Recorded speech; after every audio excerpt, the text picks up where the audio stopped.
berpikir komputasional. Jadi ini adalah salah satu ini yang kita pelajari di hari ini. Konsep dasar coding. Nah, coding ini adalah proses mengubah ide manusia menjadi instruksi yang dapat dimengerti oleh komputer dengan menggunakan bahasa pemrograman. Jadi bahasa pemrograman ini dia dalam bentuk komputer itu digunakan oleh orang yang namanya programmer. Jadi mereka bisa menciptakan aplikasi, platform dan lain sebagainya menggunakan coding atau bahasa pemrograman. Mencakup siklus pengembangan peran penduduk seperti perencanaan, analisis, desain, bahkan pemeliharaan sistem. Coding juga dapat membantu pemahaman dasar tentang pemrograman dan logika komputasi bahkan dari sistem kreatif. Jadi diharapkan nanti kalau kita bisa menerapkan coding, maka secara dini akan sudah ditanamkan pemahaman dasar mengenai pemrograman atau logika komputasi sehingga mereka dapat berpikir kritis dan kreatif. Apakah terlalu cepat atau pas? Nah, selanjutnya kita akan belajar dari dua adalah metode pembelajaran coding. Nah, metode pembelajaran coding ini dibagi menjadi tiga. Yang pertama itu adalah unplugged coding. Nah, mungkin salah satu itu bisa membacakan unplugged coding dan depan. Pemrograman tanpa komputer menggunakan media seperti kertas, kartu, papan, atau bahkan bermain interaktif. Ya, jadi unplugged coding ini dia tadi yang kalau kita ingat atau kita tanamkan adalah aktivitas belajar pemrograman tapi tanpa komputer. Jadi bisa pakai alat yang ada di sekitar kita seperti itu. Nah, yang kedua plugged coding. Plugged coding yang bisa baca. Oh tidak oke, ini mana kok? Plugged coding aktivitas belajar program menggunakan perangkat digital seperti komputer, laptop, atau tablet dengan software atau aplikasi pemrogram. Oke, jadi yang kedua kita Baik, yang ketiga internet based coding. Pembelajaran coding yang dilakukan secara online melalui platform daring visual menggunakan website untuk belajar membaca dan mengirim hasil coding. Ya, belajar, mencoba dan mengirim hasil coding. Jadi yang perlu kita ingat dari metode yang ketiga, metode internet based coding adalah pembelajaran coding yang dilakukan secara online menggunakan platform daring itu dalam jaringan. Nah, sampai sini Bapak Ibu guru paham kok metode. Nah, menurut Bapak Ibu guru dari tiga metode ini apa yang bisa kita terapkan di sekolah kita? Metode yang mana yang bisa sekali kita terapkan di sekolah kita? Tetapi untuk yang lebih mudah, yang mungkin bisa langkah awal, kita tidak bisa langsung lari, kita harus mungkin jalan ketakutan. Tapi langkah awal kita adalah unplugged coding. Nah, unplugged coding ini sebenarnya tadi yang Pak Amir bilang kita jalankan sebenarnya, tapi kita tidak tahu bahwa itu unplugged coding. Ya, atau kita membuat itu tapi nanti bilang biaya, bilang kertas dan lain sebagainya. Padahal sebenarnya itu unplugged coding. Ya, terus plugged coding ini juga sebenarnya bisa. Ya, nanti kita belajar untuk sampai kita bisa ini metode unplugged coding itu ada contoh kegiatan yang bisa kita lakukan. Ini saya akan kasih beberapa contoh. Yang pertama itu menyusun instruksi untuk simulasi robot. Contohnya jalan ke depan, belok ke kanan. Dan ini kita bisa menggabungkannya dengan pembelajaran di kelas masing-masing. Di luar mata pelajaran coding dan kecerdasan artifisial kita bisa terapkan ini tapi dalam pembelajaran seperti itu. Yang kedua adalah bermain board game yang melatih logika urutan. Ya, jadi secara urut begitu. Terus yang ketiga menggunakan kertas untuk menulis algoritma atau pseudocode. Nah, ini saya percaya bahwa ini sudah jalankan di sekolah. Bahkan sebenarnya ada dulu. Dan yang keempat adalah pasal logika atau dan TKTI. Jika apa, maka apa. Nah, itu kita bisa terapkan untuk apa? Kayak metodenya ya, untuk unplugged coding. Nah, kelebihan dari unplugged coding ini adalah tidak butuh alat digital dan ini cocok untuk semua tempat sampai di pelosok. Yang kedua meningkatkan pemahaman konsep sebelum praktik nyata. Yang ketiga adalah bisa digunakan untuk anak-anak di usia dini. Ya, jadi usia paut saja sudah bisa digunakan unplugged coding. Sampai sini paham? Di situ mereka tulis langkah-langkah. Nanti kita akan belajar algoritma itu apa sih? Nanti kita akan belajar. Tapi ini saya bisa jawab untuk dari algoritma itu adalah langkah-langkah melakukan sesuatu seperti itu. Jadi langkah-langkahnya, contohnya apa itu adalah logika komputasional sebenarnya. Itu salah satu caranya. Nah, pasal logika dan TKTI. Nah, dari ini contoh unplugged coding. Bapak Ibu guru mungkin ada kok yang sudah menerapkan ini di kelas keluarga tentang keluarga, tapi di situ ibu-ibu arahkan sehingga anak-anak tulis nama keluarga tapi dalam bentuk TKTI. Itu hebat sekali karena itu sebenarnya ibu-ibu belum belajar ada tapi sudah praktek angka. Nah, menggunakan teknik terus membuat animasi di Skype. Yang ketiga mengerjakan soal coding di code.org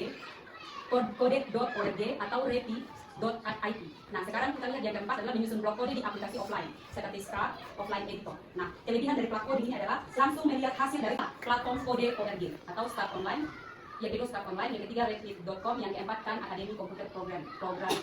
Yang kelebihannya bisa belajar dari mana saja. Ini yang di saat COVID itu internet based coding dijalankan di kota besar. Jadi dia bisa anak mau tinggal di mana saja, guru mau tinggal di mana saja, mereka dapat terhubung untuk belajar karena dia menggunakan internet based learning. Terus ada yang kedua adalah yang otomatis dan langsung dapat dicek.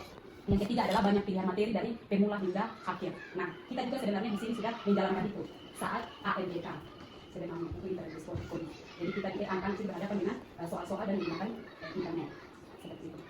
Selanjutnya adalah yang ketiga, prinsip berpikir komputasional. Nah, prinsip berpikir komputasional ini dia adalah prinsip dasar proses bekerjanya komputer dari urutannya itu dari masukan atau input dan juga proses prosesnya terus keluarannya atau outputnya. Nah, ini yang biasa disingkat IPO di komputer. Nah, tetapi di sisi lain berpikir komputasional ini dia adalah salah satu pendekatan untuk memecahkan masalah-masalah. Contoh Ibu Yani ditunjuk menjadi MC. Itu masalah kan? Ditunjuk kaget untuk menjadi MC. Nah, menurut Ibu Yani apa yang harus Ibu Yani lakukan? Ibu Yani bisa berpikir menggunakan berpikir komputasional. Dia nanti ada 4 dari langkah-langkah apa saja yang dilakukan, nanti Ibu Yani akan lihat, jangan sampai Ibu Yani sudah melakukan. Oke. Yang keempat adalah berpikir algoritmi. Nah, ini sebenarnya konsep ini sudah sebenarnya telah kita lakukan untuk memecahkan masalah-masalah di kehidupan kita. Tapi kita tahu ini cara kerja komputer sebenarnya seperti ini. Nah, kita akan melihat salah satu contoh. Penting mereka mengenal pola. Kalau contoh dari abstraksi, biasanya anak-anak kami ajak untuk menceritakan kembali hasil karya yang telah dibuat oleh mereka, dan mereka juga dapat menceritakan kembali urutan langkah bagaimana sih caranya mereka membuat hasil karya tersebut. Kalau untuk algoritma, anak-anak dibiasakan dengan mengikuti urutan langkah-langkah yang telah ditentukan, seperti mencuci tangan dengan benar. Itu sesuai dengan visi kami ya, dan manfaatnya setelah anak belajar berpikir komputasional, anak jadi lebih bisa berpikir secara kritis dan analitis gitu, dan karakter anak juga bisa terbentuk. Karakternya itu seperti mandiri. Nah, mandiri ini terbentuk jadi apa? Karena anak-anak sudah terbiasa memecahkan masalah sendiri.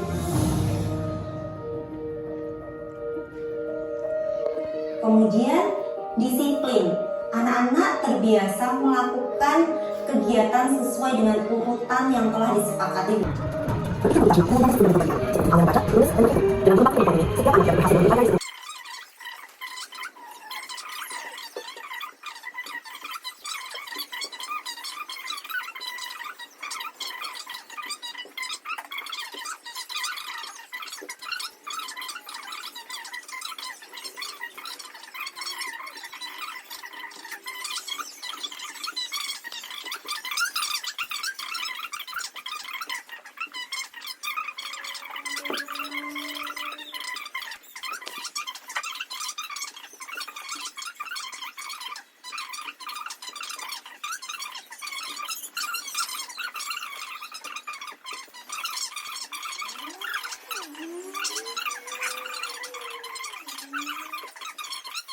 Berangkat, belajar, pulang, sampai hari Jumat dan seterusnya, dia masih dengan pola yang sama. Nah, di situ ada pengulangan yang setiap hari dia jadi rutinitasnya dia begitu. Kalau dibiasakan terus-menerus, masalah terlambatnya itu bisa hilang seperti itu, atau bisa terselesaikan. Yang ketiga, selanjutnya dia menjelaskan kegiatan dilakukan dalam pengulangan itu menjadi lebih rinci lagi. Contoh, mulai pada hari Senin berangkat ke sekolah, belajar sekolah, pulang ke rumah, terus itu menjadi pengulangan untuk proses dari 2 ke 4 itu jadi terjadi sampai di hari Jumat sampai selesai. Jadi dia sudah bisa memikirkan itu. Selanjutnya nanti kita akan belajar kecerdasan artifisial. Yang ketiga itu adalah konsep percabangan. Nah, konsep percabangan itu di mana program dapat membuat keputusan dan menjalankan blok kode yang berbeda tergantung pada apakah suatu kondisi benar atau salah. Nah, contoh kalau dalam bahasa ringkasnya itu adalah biasa digunakan jika titik-titik maka apa. Gitu. Atau lebih lengkap itu pada kalimat jika titik maka apa, dan jika tidak maka apa. Seperti itu. Itu konsep percabangan. Contohnya dalam proses belajar di sekolah yang tadi urutannya di situ ini kayak anak diarahkan, dia bersiap dan ya kalau dia jika dia sehat maka dia berangkat ke sekolah. Tapi kalau jika dia sakit dia harus ke puskesmas untuk berobat. Atau bisa ada perubahan, ada percabangan begitu dari tadi alur logikanya seperti itu, sampai dia belajar di sekolah, dia pulang ke rumah kalau dia tidak sakit, dia sehat. Itu konsep yang ketiga. Nah, selanjutnya nanti kita akan belajar tentang kecerdasan artifisial atau AI, artificial intelligence. Nah, ini sedang berkembang di era digital 4.0 sekarang di abad 21. Ya, kalau ada kekurangan mohon dimaafkan, tapi kalau ada pertanyaan bisa kita, atau ada pengalaman yang mau dibagikan, kita bisa bersama-sama belajar. Oke, mungkin ada pertanyaan kok dari penjelasan saya terlalu cepat. Ada kok? Saya hanya menanggapi saja Ibu Ya. terkait dengan coding, khususnya cara berpikir komputasional. Ya, pada dasarnya yang setelah dijelaskan tadi bahwa ternyata selama ini ya memang kita sudah lakukan, tapi kita saja yang tidak menyadari itu. Karena memang materi yang coding ini juga ketika disampaikan oleh pemerintah terasa berat gitu. Tetapi setelah maksudnya Ibu sampaikan, kami mengerti bahwa coding ini pada dasarnya sudah dilaksanakan di sekolah dengan cara masing-masing, khususnya ketika guru mengajar kita sudah lakukan itu. Dari tadi ada berapa macam cara berpikir komputasional, itu ya rata-rata kita sudah lakukan itu, algoritma, dekomposisi, pola dan lain-lain. Bahkan ketika anak-anak bermain pun ternyata mereka juga sudah lakukan itu. Tadi saya lihat itu permainan Sipidoka, ya, galasi, ya, betul. Jadi maksudnya ini juga ternyata sangat berguna untuk nanti di kelas bisa divariasikan. Jadi dia tidak hanya di satu pelajaran, saat pelajaran KKA baru mereka belajar itu, tetapi yang metode unplugged tadi itu bisa kita terapkan di kelas masing-masing saat pelajaran yang lain. Saya rasa bahasa Indonesia, matematika juga bisa masuk itu banyak sekali. Jadi terima kasih untuk materinya. Ya, untuk di waktu selanjutnya ya kita bisa belajar lagi tentang kecerdasan artifisial. Ya. Karena tentu kalau bicara tentang KKA kita pikiran langsung Yang besar. AI, ChatGPT, sendiri dan lain-lain. Begitu sedangkan sekolah juga terbatas oleh fasilitas. Oke, ini mungkin saya minta waktu tambah 1 menit untuk ini nonton kita anak-anak yang sudah terapkan.